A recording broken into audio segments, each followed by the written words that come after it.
Welcome back. In today's lecture, we are going to continue from where we have left. We performed two simulations, and first I'll show you the simulation that we have done in our previous lecture, and then we are going to compare that what improvement we have achieved. Let me first open this one, which is the new simulation. I'll slice this along the Z direction. And now I'll open the old simulation, which is this one, and I'll also slice this one about C and invert this. So clearly the upper one is the old simulation, though lower one is the new simulation. Now let's look at the meshes. This one is the old one and this one is the new one. You can see clearly this is finer away from the object as well, and here close to this we have also decreased the thickness of the domain, you can see here, and close to the body as well we can see that we have finer resolution. Let's see what we have achieved from this. I'll change this to decomposed and this one also decomposed. Now let's look at velocity here as well as here. First of all, we can see for the first set of result, the gradient is in the first cell. You can see there is a gradient, and if that gradient is also visible in this layers, that means you require more finer layers. Here we have finer cells and still we have this kind of a gradient, and for a coarse cell we still see the same gradient. That means we still need more number of cells to capture this particular gradient. And let's look at just the surface. You can see this one, which is the fine one. For this one we can see that the vortex was not that much diffused compared to here. Here it is more diffused. Similarly here you can see the vortex center has a better resolution. Let me show you the next. This particular change that was here will result in much greater change as the simulation progresses, because these tiny changes make bigger changes in the vortex structure later in time. So clearly here also you can see this advected with a higher velocity. With the same time you can see this particular vortex center has moved a little bit more distance compared to this higher resolution version. I'll keep on playing this. Now the structure is very different. You can see this was diffused to this one due to lack of resolution, and now the overall structure is completely changing. Here shading has started. We'll also see how it looks away from the body. So for away from the body you can use adaptive refinement as well. Now they should not match at all, because when shading starts there should not be any symmetry.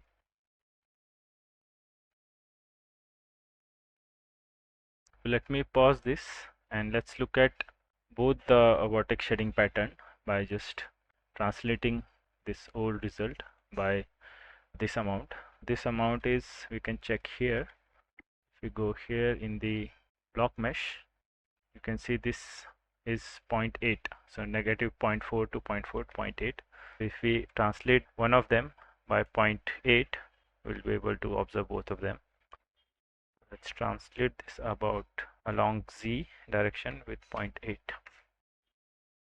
Now this one is the old one and this one is the new one.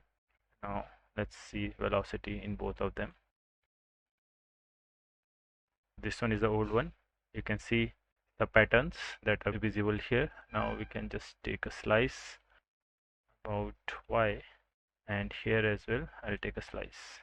Using the slice we can see the LIC plots.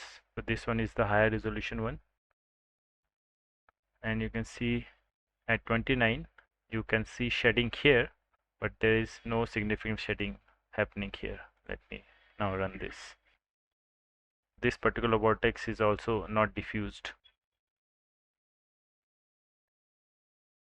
This is an actual circular motion that is still going on here, that may cause a problem when this reaches at the outlet as well. So you can clearly see there is some differences. You should have a very good resolution to capture better results with large eddy simulations. We have not changed the particular model. We have used Smagorinsky model to model the subgrid-scale turbulence. Let me close this and let's try to increase the resolution further. So far, if we observe here, we still have this particular cell height which is high compared to what we require for large eddy simulation, where we want to capture these small vortices. So in order to do so, we'll copy this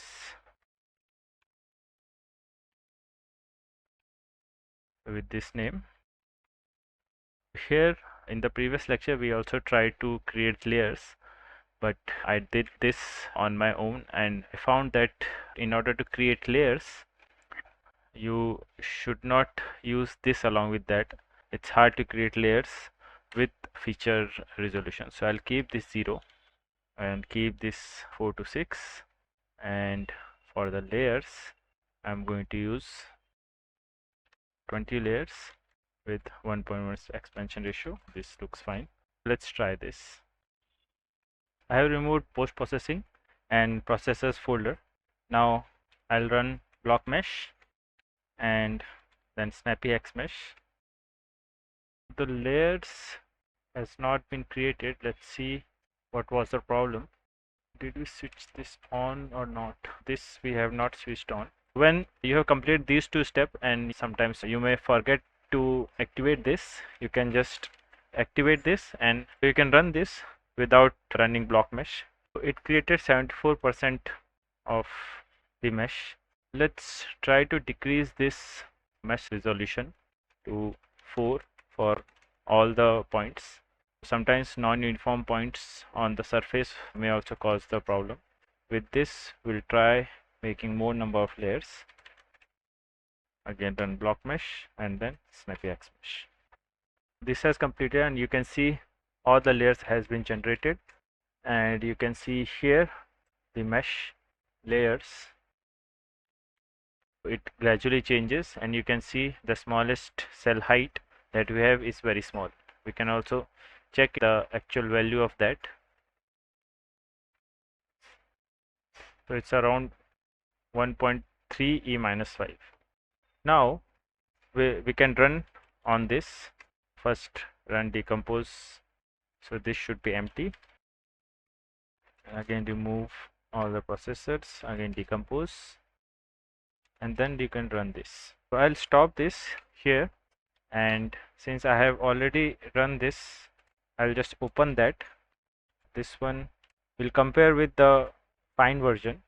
First I'll open this and then I'll open the other one. Let me show you the layers. I'll just translate this. So by 0.8, and you can see the upper one is the new one, and I'll first activate edges in both of them. So the upper one has these layers and the lower one is the one which does not have any layers. Now we'll compare the solution. I have only 3 time steps here, and we look at velocity. Here is the velocity.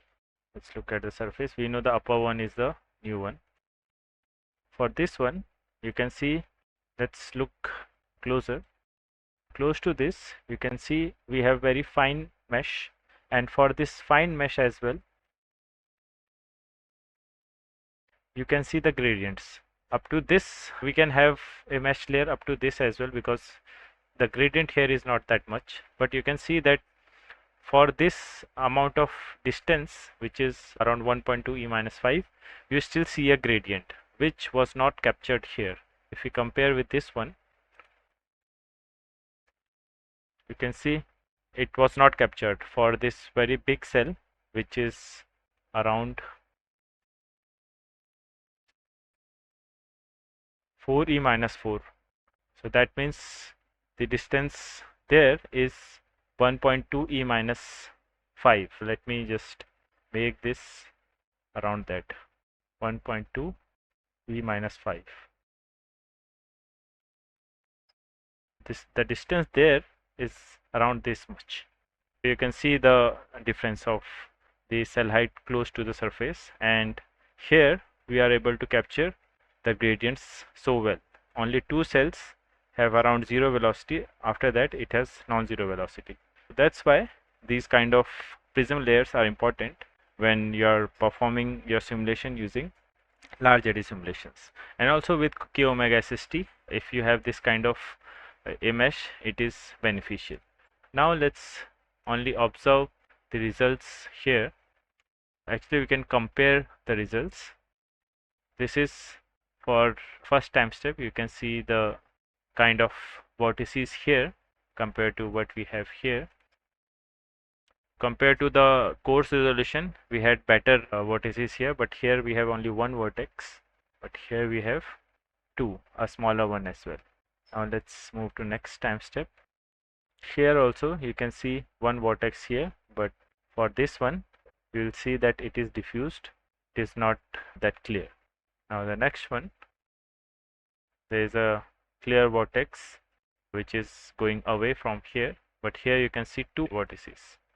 Let's look at a slice of this.